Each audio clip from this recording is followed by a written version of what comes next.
Tonight on the show, this year's Eurovision hopeful. Can we have the comments from the Swedish jury? Hello, Stockholm. Oh. Hello, London. Thank you for this wonderful show you are giving us. Can I say, you are looking gorgeous. And can I say, you're looking repulsive. Let's on the show!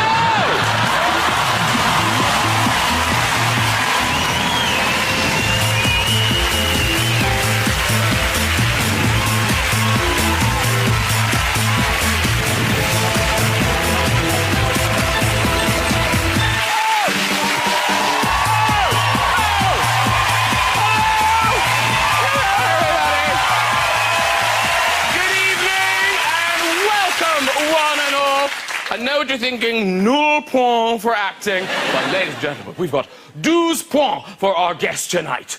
From Twilight and the new Snow White film, the gorgeous Kristen Stewart is here. America's funniest stand-up comedian Chris Rock is on the show.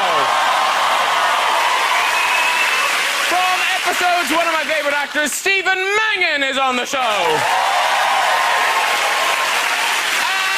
Much excitement. Britain's Eurovision entry, the musical legend that is Engelbert Humperdinck is here. Oh, yeah. Oh, yeah. Here. The hump. Engelbert Humperdinck. Surely one of the biggest names we've ever had on the show. Certainly one of the highest scoring in Scrabble. Sorry, kids. Words with friends. Yeah. I understand. This year's Eurovision is off to Azerbaijan, in the very heart of Europe, just between Syria and Iran.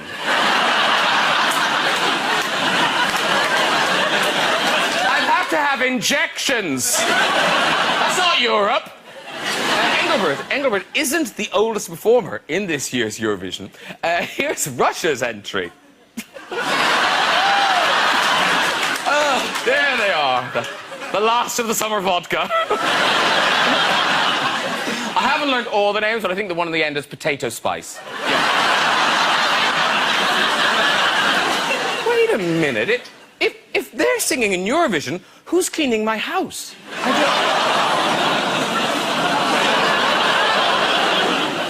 I'm worried. It's going to be a great competition this year. Greece, really going for it. They are spending every penny the country has on their band. Yeah.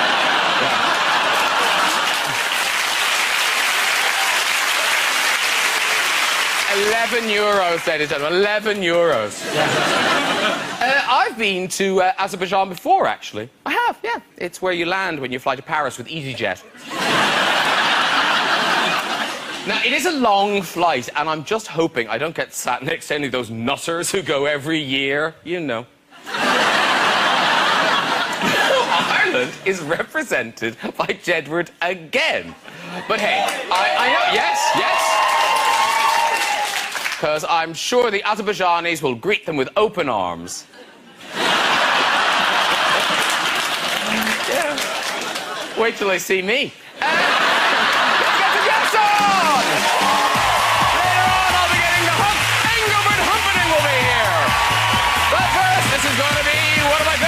It's Stephen Mangan!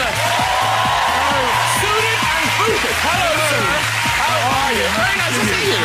Have a seat. Stephen Mangan.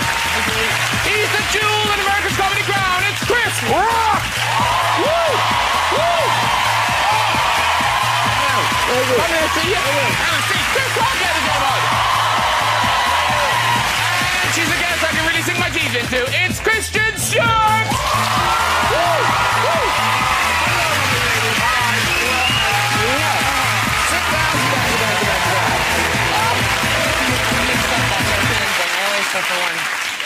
Oh, well, did the kissing confuse you? I'm sorry. Every time, I just can't get it straight, no matter what. It's Europe. We just kiss a lot. Keep kissing. You'll offend no one. Awesome. Now, obviously, there's some tryhards here. And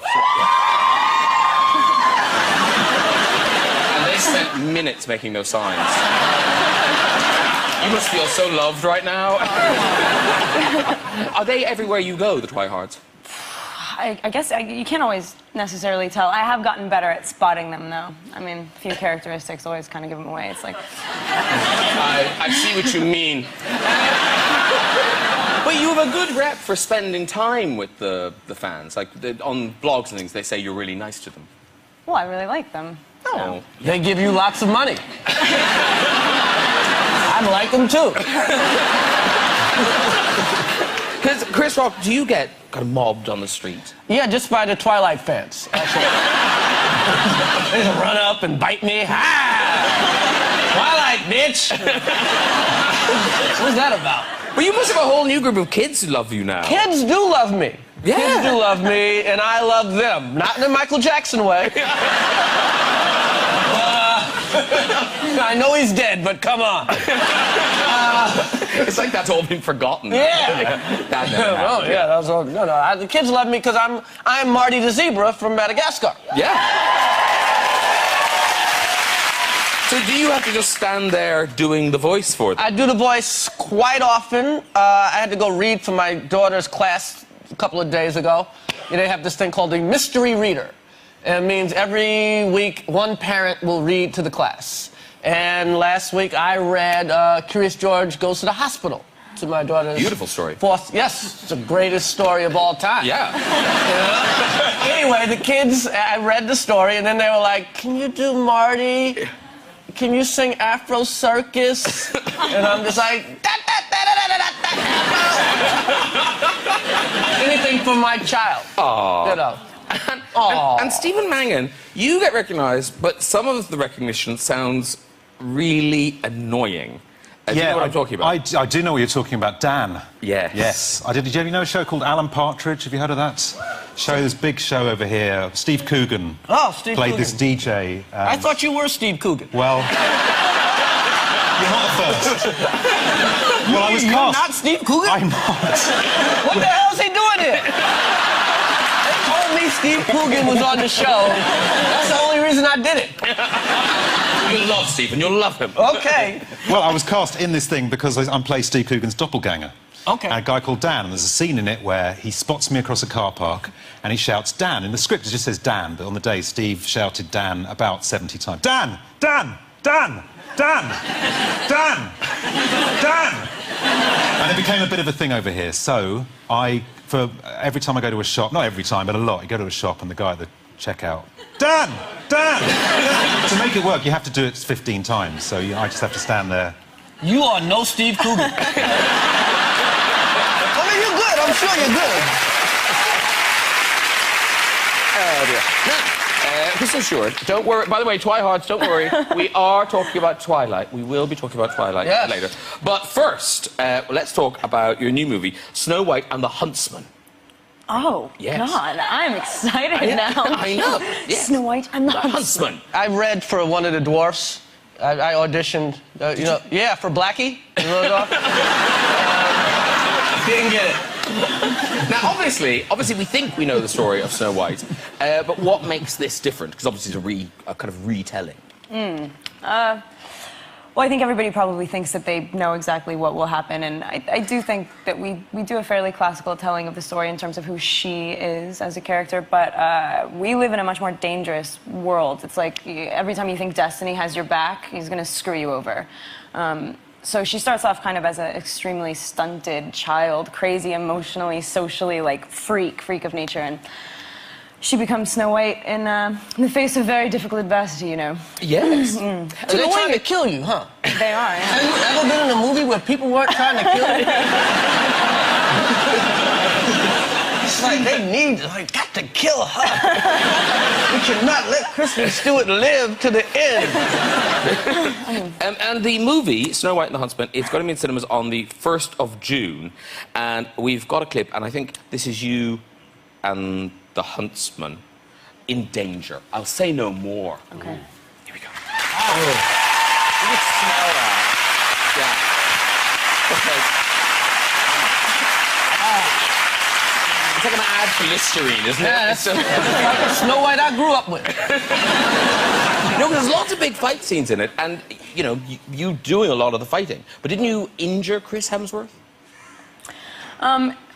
you know, he needed a bit of roughing up. Yeah. You know. Yeah. But no disrespect, you don't look strong enough to have kind of really injured Chris Hemsworth. Come on, man, really. It's the movies, man. Now I feel like I'm being challenged to a fight. I really know. Really, you'll win. You're fine. But so, did you kind of stop production or anything?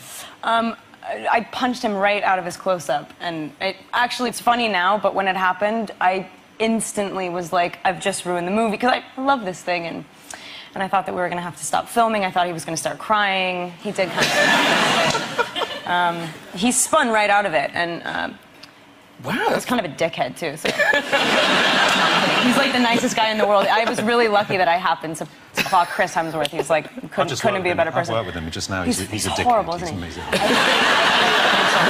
But no, because lots of actors, things go wrong on stage, but you seem to have, like, in the fight, there's like a list of terrible things that happen to you. How that happens to me. Oh, yeah, I did a play where I had to fire a gun, and a woman in the second row had audibly gone to sleep about 20 minutes before. And I fired the gun, and I was sort of keeping an eye out for her, because I thought, this will wake her up. And I was like, ah! And she woke up, and there's a big pause on stage, and a big pause from her as well, and then she gets up and starts to shuffle out, and you hear her friend saying, where are you going? She said, I've shit myself.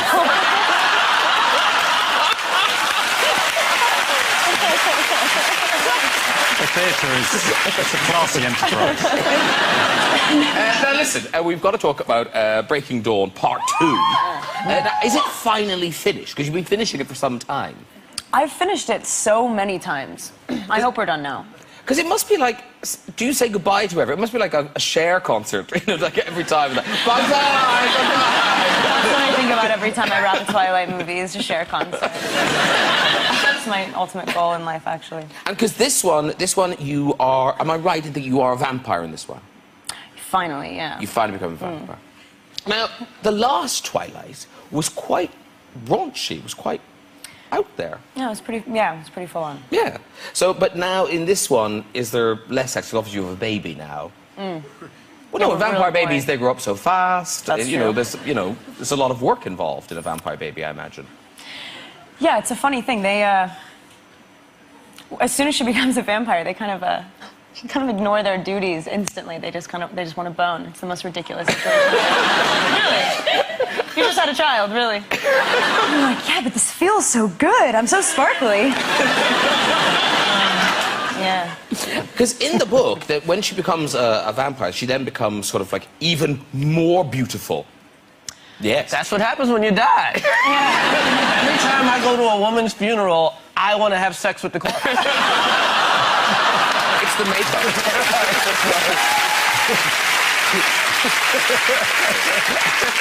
But Twilight's one of those movies, it took off in a way that no one could have predicted. I mean, it was just extraordinary.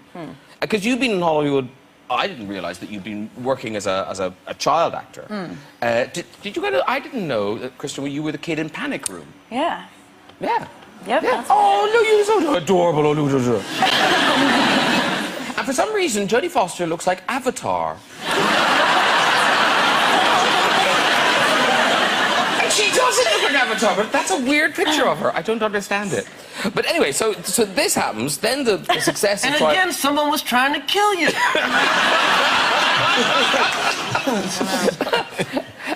And you know, because you had been a working actress, you're getting good roles, you were in movies, but suddenly you're on a different level. You know, you can get a movie made.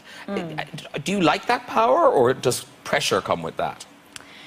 I really like to fight for jobs. I hate the feeling of suddenly being like, oh, well, you know, Kristen can have it because she'll, just because she can. You know what I mean? I don't know what the hell you're talking about. Give me the job.